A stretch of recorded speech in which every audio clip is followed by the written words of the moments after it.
All right, so an angle is just two rays with the same initial point. So an angle is two rays with the same initial point. That picture would look like this. Here's the same initial point. Put a big dot right there. And we have one ray going that way and one ray going that way, and that creates what we call an angle.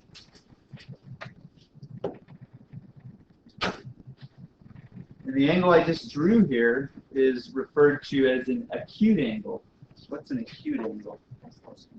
Yeah. So official definition here is it. Okay, there's a bunch of notation here. This says measure of angle A. That's what that means. I'll write it down over here. This M and then the angle symbol and then A means measure of angle A. That's how we would read that. So measure of angle A is between 0 degrees and 90 degrees. From algebra, do you remember, what does it mean if there's not a line underneath the less than symbol here? It cannot be equivalent to 90, and here's why. If it is 90, it's not classified as acute angle, right? Yeah, then it's a right angle. So that's what that symbolism means, is measure of angle A is between 0 and 90 degrees, not including those angles. A right angle is exactly equal to 90 degrees. So measure of the angle equals 90 degrees, it's a right angle.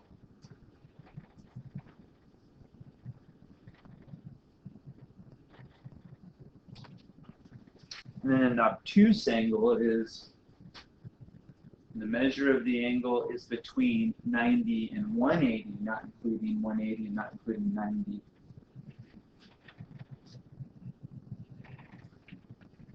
Don't confuse, sorry, the less than symbols and the angle measurement kind of looks similar. Do you see the difference between the angle measurement and the less than symbol? You guys, is this big enough?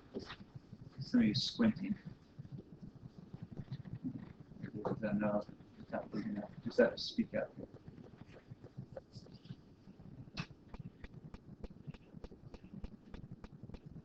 Okay, if any of you are not close enough to the front, I can probably find somebody to switch a front row seat with you if you need to be in front.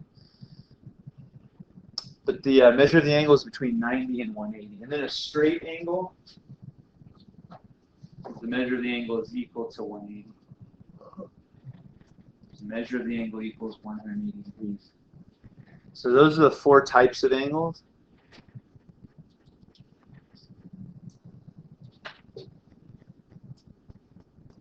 And so I'm going to ask you in here, as one of the objectives, that I show you a picture of an angle and you tell me which of those four types it is, which I think you've probably done before. What does it mean for two angles to be adjacent? What does it mean for even to be adjacent? Next to each other, yeah. So when it comes to angles, there's a definition for two adjacent angles. It's two angles that share a side. So if I were to draw a picture of that, here's a side that they have in common. There are two adjacent angles. We have angle 1 and angle 2, and they both share that red ray. So adjacent angles look like that. They share a side. We've got the vertex of an angle. What is the vertex of an angle? The vertex is the initial point of the angle. So right here is the vertex. It's the initial point of an angle.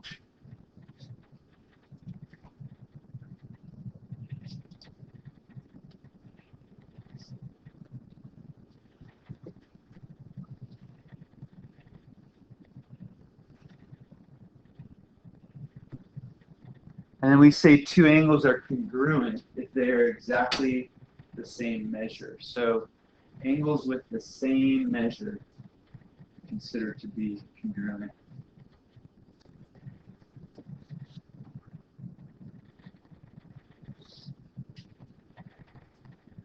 Now when it comes to naming angles, I want to draw another picture on here. We name angles with 3 letters, typically, unless you can name the angle with a single letter and there's no question as to which angle you're talking about. So if I have, say for example, a picture like this one up here, I might, let's go ahead and use this. B, let's call this C, and then that's D. So like the 2 adjacent angles that I drew there, if I want to talk about the whole angle, I would say angle A, B, C. If I just wanted to say that angle 1 and angle 2 were congruent to each other, I could use those numbers.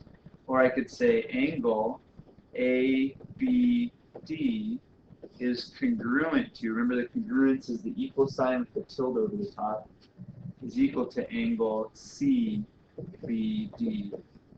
And so we use 3 letters to name an angle. And then along with that angle symbol. So the angle symbol is pretty similar to the less than symbol, except that it's flat on the bottom. So it's like an angle that's measured along the x-axis and then coming up from the origin. So that's what the symbol looks like.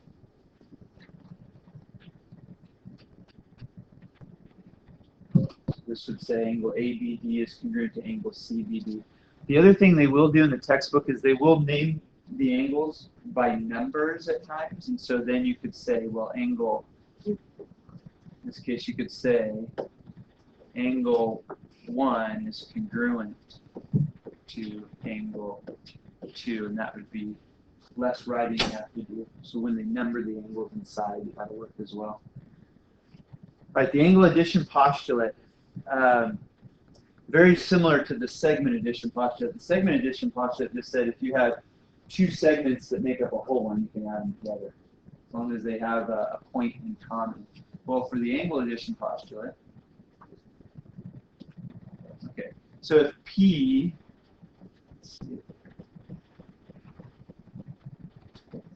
is inside of angle RST, so here's P inside of angle RST, then what you can do is take and add up RSP and TSP, and they will equal the measure of angle RST. So we'll write it out here for you.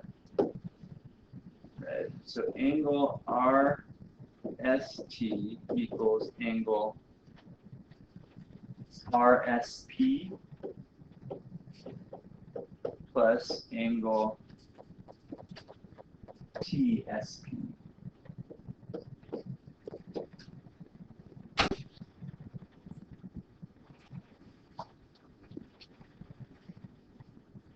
You can ignore this difference. That's what the angle addition postulate says, is you can add those. So what you're going to end up doing is some problems where you have to write an equation and solve for the variable. You have to do that here.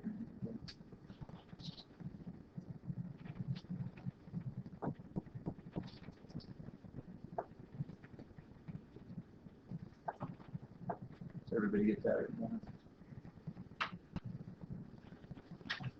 All right, so first of all, let's go ahead and classify some of these angles. What is angle A? Right. Yeah, so what is right angle?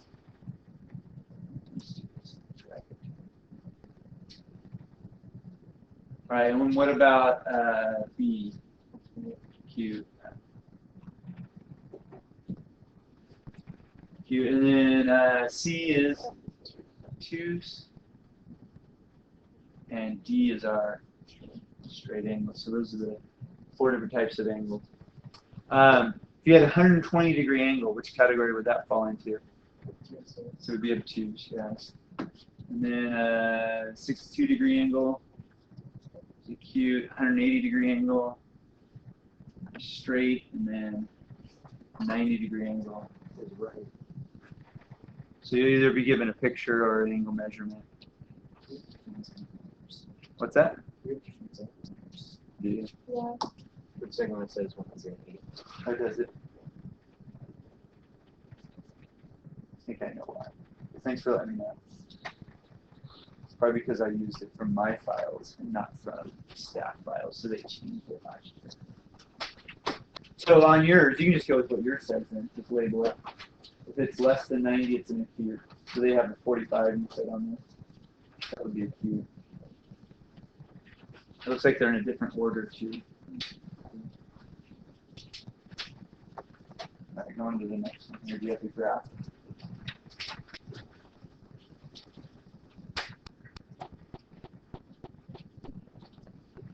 Do you have the same coordinates for the graph? It looks like the rest of them. All right. So we're asked to plot these 3 points. So we have A is 3, -2. We plot 3, -2. 1, 2, 3 to the right, 2 down. There's A. And then B is 5, -1. So 5, 1, 2, 3, 4, 5, -1. That's our B. And then C is 5, -2. C is 1, 2, 3, 4, 5, -2. And so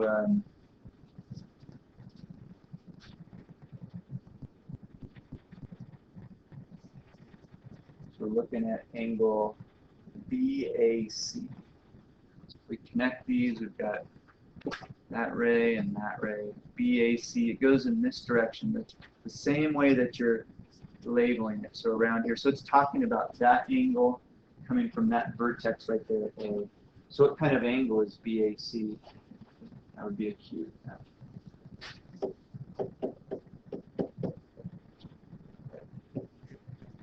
It's an acute angle.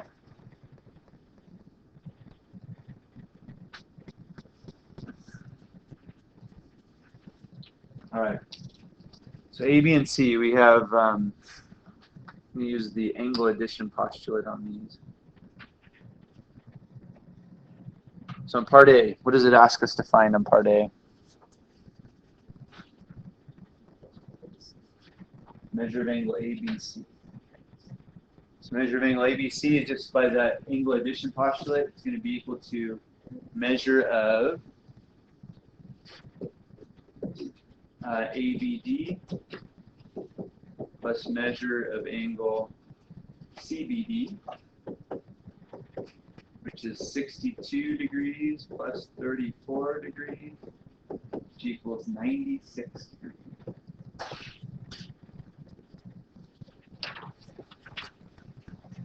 And we don't have any labels on B. But according to the picture, what should those two add up to? It should add up to 180. It looks like a straight angle. So if you take 55 plus 125, hopefully that equals 180. It looks like it does. You got to be careful here. This could look like it's a straight angle, but if it were off just like a degree or a fraction of a degree, you wouldn't see that visually. So you got to go with the numbers. Say 55 and 125 add up to 180. And then on the last one there, it says find measure of x, y, m. So x, y, m is what we're going to find. We're given here, looks like in yours it has the little diagram that shows the whole thing there is 143. The whole thing is 143. Let me label this so it matches yours. So we've got x is over here, y is here, m is over here, and then z is here. So we're going to have to do a little subtraction here to figure out x, y, m. The whole thing is 143. If I take 143 degrees and then subtract from it the 41, 143 minus 41 degrees. And then x, y, m is 102 degrees. So measure of angle x, y, m is equal to 102 degrees. Now I know in the assignment you'll also have somewhere you have to just label, you're going to be given algebraic expressions instead of numerical values for those angles, and so you'll have to set up and solve an equation. Pretty similar to what you did in last night's homework on those last 3 problems. All right.